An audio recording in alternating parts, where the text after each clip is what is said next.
Hey y'all, come look at this. Pose with the fans. Pose with the pose with the pose with the fans. Pose with the pose with the pose with the fans. Pose with the fans.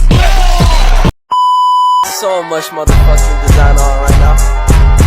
Break it down, bring it back, make it clap. I got 3 old thoughts, new block, where that thing. Bitches on my line, and you know. Tentang keseimbangan dalam pasar tenaga kerja atau single kompetitif.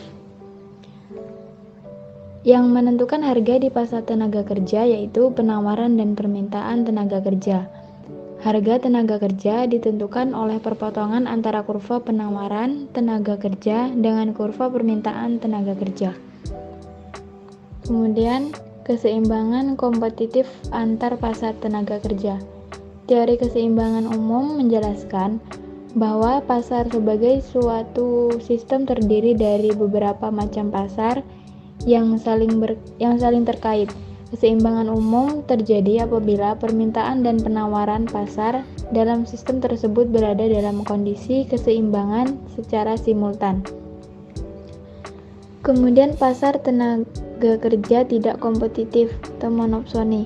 Monopsoni adalah keadaan di mana pelaku ekonomi menguasai penerimaan barang atau menjadi pembeli barang dan jasa di pasar barang.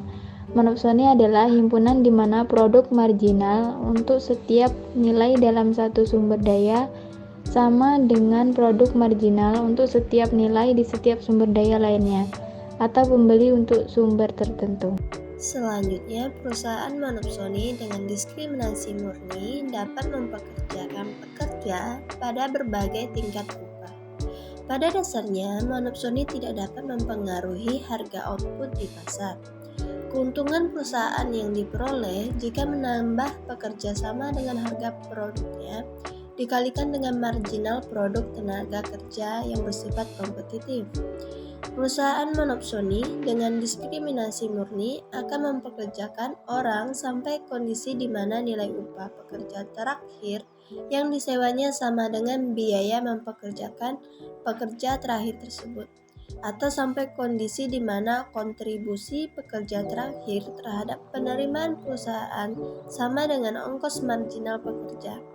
Pekerja terakhir ini merupakan pekerja yang menerima upah sesuai kemampuan tertinggi perusahaan untuk menarik pekerja yang ada di pasar.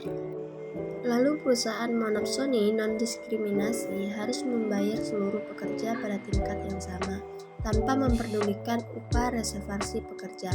Hal ini disebabkan oleh perusahaan monopsoni non-diskriminasi harus menaikkan upah terhadap seluruh pekerja karena keinginan perusahaan untuk mempekerjakan lebih banyak pekerja, sehingga kurva penawaran tenaga kerja tidak lagi menjadi biaya marginal pekerjanya. Kemudian pasar tenaga kerja tidak kompetitif atau monopoli.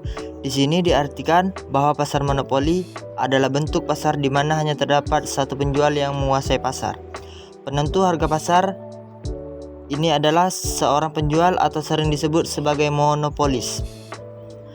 Dan pasar monopoli secara sederhana digambarkan terdapat banyak perusahaan yang membutuhkan tenaga kerja tetapi hanya ada satu pencari kerja. Selanjutnya, struktur pasar tenaga kerja Indonesia. Produktivitas tenaga kerja Indonesia lebih banyak didorong oleh seberapa besar rasio penggunaan kapital tenaga kerja. Semakin besar kapital yang digunakan dalam proses produksi, akan semakin besar tingkat produktivitas.